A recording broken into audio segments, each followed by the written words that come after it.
Rivers of a Nation, an epic historical story, a grand multi-generational narrative inspired by the history of the USA. Prologue. The land before names, no maps, no flags, no smoke from chimneys, only the long breath of wind sliding across an untouched continent. 16,000 years ago, winter wrapped the northern world in white. At the edge of what would one day be called Alaska, a trail of human footprints crossed frozen earth. They belonged to a family, hunters, wanderers, dreamers, traveling south in search of warmer land. Among them was a young boy named Kahale, curious-eyed, always listening to the river's whisper. One evening, his mother pointed toward the horizon where the sky glowed orange. "Follow the warmth," she said. "The land speaks. We learn." And so their journey began. What they did not know was that their footsteps would become the first thread in a vast tapestry of peoples, nations, battles, dreams, and stories. Stories that would shape a continent for thousands of years. Part 1. The First Americans, 16,000 years ago, 1500 AD. Chapter 1. Kahale's people. The tribe moved through forests of towering pines and into valleys carved by ancient rivers. They hunted bison and mammoth, learned the seasons, and raised their children to respect the spirit of every creature. Kahale grew into a skilled tracker. He could read the ground as others read words.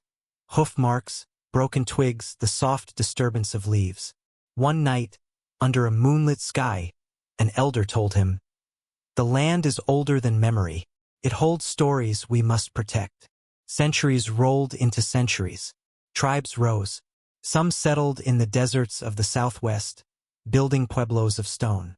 Others shaped canoes and ruled the rivers. In forests and plains, in mountains and coastlines, many nations formed: Lakota, Cheyenne, Hopi, Navajo, Zuni, and hundreds more.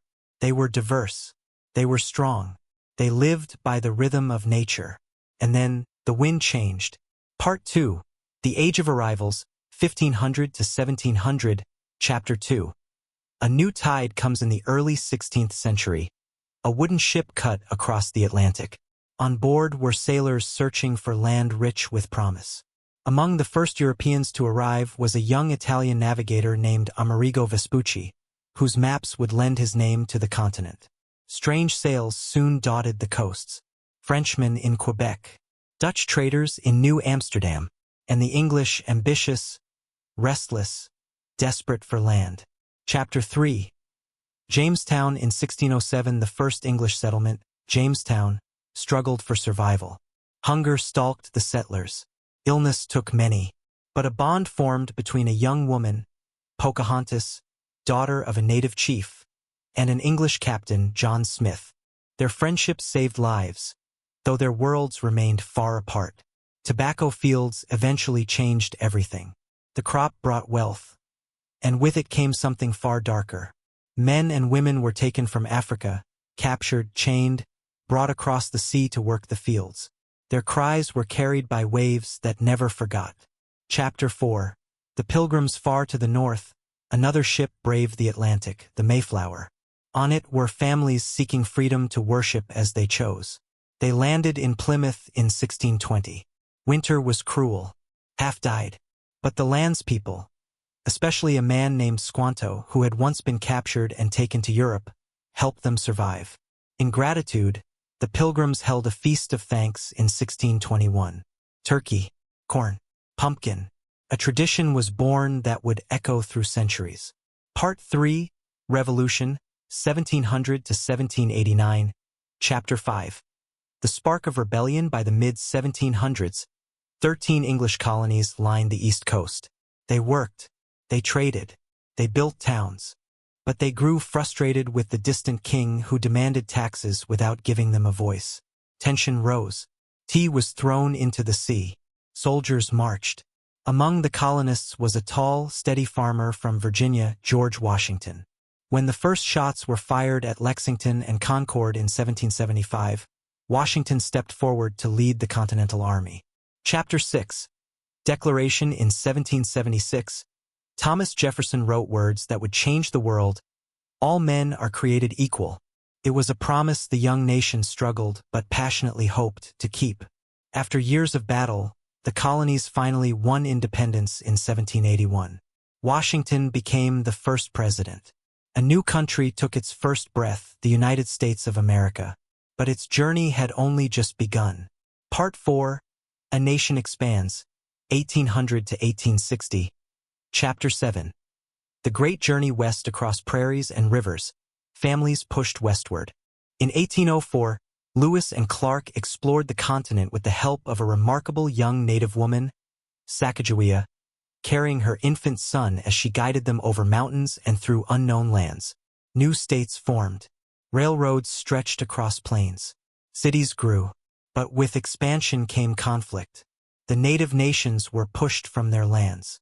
Buffalo herds were slaughtered. Treaties were broken. Among the displaced was a descendant of Kahale, Tasunka, a Lakota hunter who watched the horizon darken with settlers' wagons. "What will be left for our children?" he whispered as the thunder of hooves faded. Part 5, A House Divided, 1860 to 1865. Chapter 8. The Civil War. The United States was growing, but its heart was tearing apart. The North opposed slavery. The South depended on it. In 1860, Abraham Lincoln became president. Months later, Southern states seceded. War ignited. Brothers fought brothers. Cities burned. 600,000 lives were lost.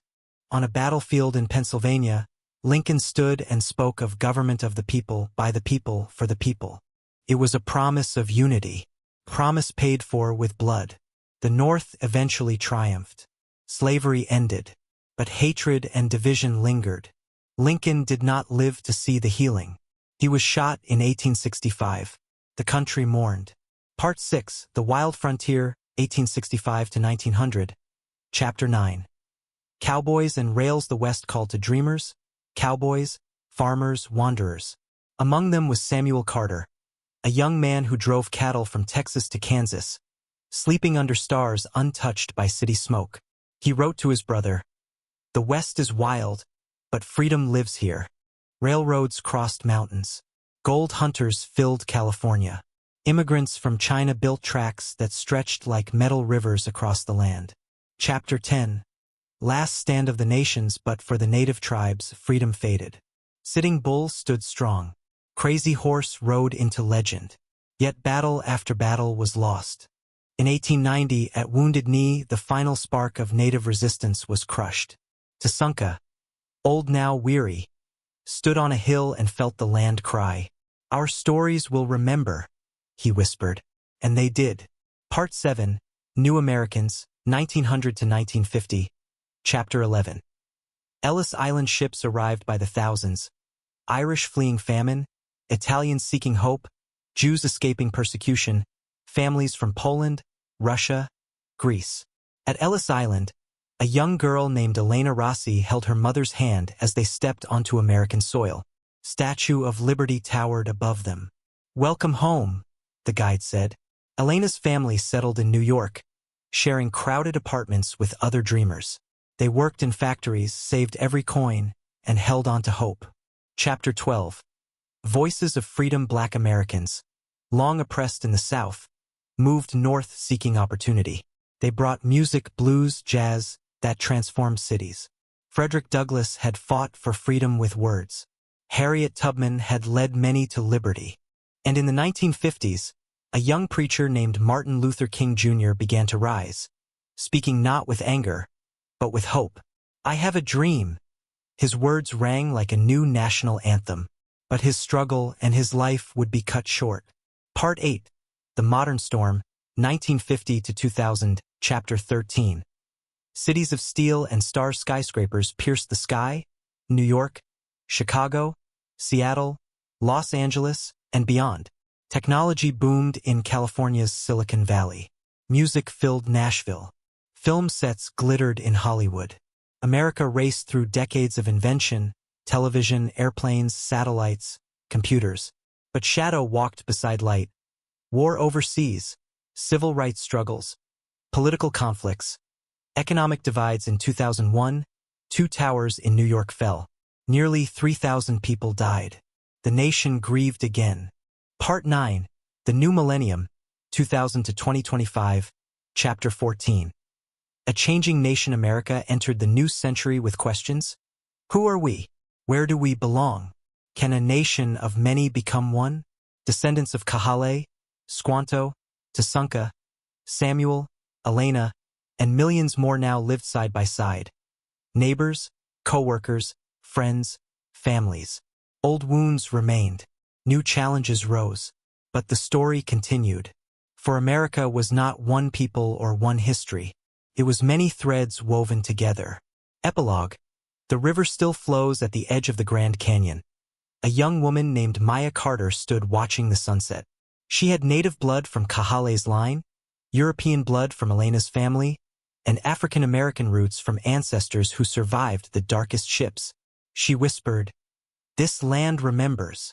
Behind her stretched the history of millions. Pain, hope, war, peace, loss, triumph. Before her stretched the future. The river below roared softly, as if speaking to her.